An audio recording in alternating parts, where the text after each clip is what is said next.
আজকে যে আমার সাথে এতটা ভয়ানক কাণ্ড ঘটবে আমি তো ভাবতেই পারিনি। সো আজকে আমি সকালবেলায় ঘুম থেকে উঠে দেখি খাঁচার মধ্যে মনা নেই। তারপরে আমার তো ভীষণ টেনশন হয়। তারপর আমি এদিক ওদিক ভালো করে খুঁজে ওকে খুঁজেই পেলাম না। আর আমি তো ভাবলাম ওকে কুকুরেই খেয়ে নিয়েছে। তারপরে দেখো এই যে পাবলিক এই ফাঁকে লুকিয়ে বসে আছে। কিন্তু গাইস, এটা ভয়ানক দুর্ঘটনা নয়, দুর্ঘটনা তো এইবার শুরু হবে। তো আমি তাড়াতাড়ি করে সকালবেলায় উঠে ব্রাশ করে নিলাম। তারপরে আমি স্নান করতে চলে গেলাম। দেখো, স্নান করে এসে আমি স্কিন কেয়ার করতে চলে গেছি। বেশ ভালোই চলছিল সকালটা, কিন্তু আমি সত্যিই ভাবতে পারিনি আজকে আমার সাথে এতটা খারাপ একটা এক্সপিরিয়েন্স হবে।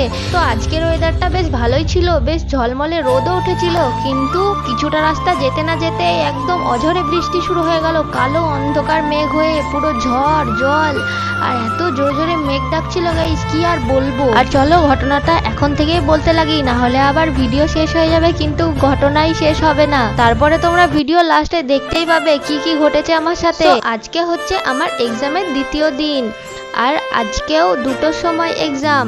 আর রাস্তায় জ্যাম হওয়ার কারণে আমরা একটু আগে করেই বেরোই।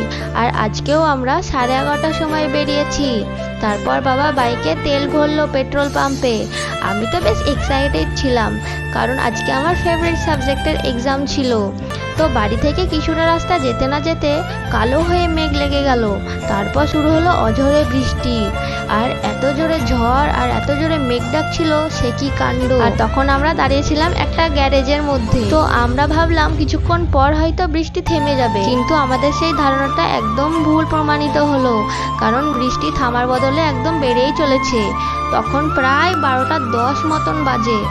একটু কমছে, আবার যাচ্ছি, আবার জোরে বৃষ্টি পড়ছে, আবার দাঁড়াচ্ছি, এরকম করে প্রায় 5 থেকে 6 জায়গায় দাঁড়িয়েছিলাম। আর তার উপর অন্যদিকে আমার ফ্রেন্ডসরা বারবার কল করছে, কারণ তারাও আটকে পড়েছে। যখন 1:30 বাজে তখন সিদ্ধান্ত নিলাম গাড়িতে যেতে হবে, না হলে এক্সামটাই দেওয়া হবে না। তারপর বাবা অনেকগুলো গাড়িওয়ালাকে কল করলো, সবাই বলছে এই ঝড় বৃষ্টিতে অত দূর যাব না। তো আমাদের এই গাড়ি প্ল্যানটাও ক্যান্সেল হয়ে গেল। যখন 1:50 মতন বাজে সমস্ত বন্ধুদের কল আসা বন্ধ হয়ে যায়।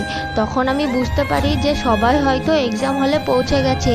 তারপর আমি একটা ফ্রেন্ডকে কল করি, সে আমাকে বলল এদিকে কোনো বৃষ্টিই নেই, সবাই চলে এসেছে, এক্সাম শুরু হয়ে যাবে আর কিছুক্ষণ পর। তার কিছুক্ষণ পর মা ফোন করে বলে 2টো তো বেজে গেছে, এখনো দাঁড়িয়ে আছিস, এখনো তো বৃষ্টি পড়ছে, কি আর করবি, বাড়ি চলে আয়।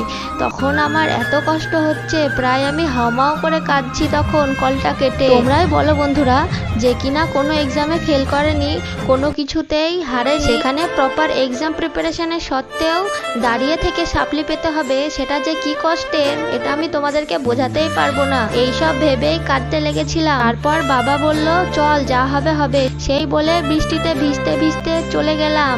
তখন প্রায় 2:10 মতন বাজে। আমাদের এখনো অর্ধেক রাস্তা বাকি আছে, আর বাবা বাইক চালিয়েছে সেই স্পিডে। তখনও আমি কাঁদছি। তখনই হঠাৎ সামনে দূরে কলেজটা দেখতে পেলাম। কান্নাকাটি বন্ধ করলাম, চটপট করে হেলমেটটা খুলতে শুরু করলাম। তারপরে ব্যাগ থেকে পেন, বোর্ড আর অ্যাডমিট কার্ডটা বের করে ফটাফট বাবা একদম স্পিডে একদম কলেজের গেটের সামনে গিয়ে গাড়িটা দাঁড় করালো।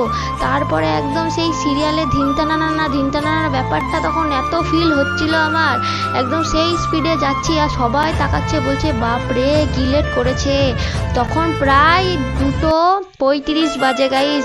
পুরো ঘর খুঁজলাম, গিয়ে দৌড়ে গিয়ে ছুটতে গিয়ে ঘর খুঁজলাম। তারপরে আবার দোতলার উপর উঠলাম, ভাগ্যিস সামনেই ঘরটা পড়েছিল। তখন হাঁপাতে হাঁপাতে ছুটতে গিয়ে স্যারকে বললাম স্যার আসবো। আর তখন তো স্যারের চোখ একদম কপালে, বলছে বাপ রে, সবার তো 1 ঘন্টা পরীক্ষা দেওয়া হয়ে গেল।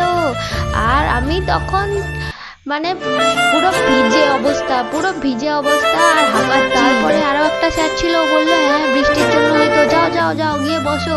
তারপর আমি তাড়াহুড়ো করে বসলাম। স্যার বললাম স্যার তাড়াতাড়ি দেন কোশ্চেন। খাতাতে মার্জিন টানছি, আর এত ঠান্ডা লাগছিল যে হাত ফাত একদম থরথর করে কাঁপছিল। তার উপরে যে পেপারটায় অ্যাটেন্ডেন্স সাইন হয়, সেই পেপারটাতে অলরেডি সবারই সাইন হয়ে গেছে, আর সেই পেপারটা চলেও গেছে অফিসে। তো তারপরে স্যারকে আমি বললাম স্যার তাড়াতাড়ি করে অফিস থেকে পেপারটা নিয়ে এসে আমি ফটাফট তাতে সাইন করে দিলাম।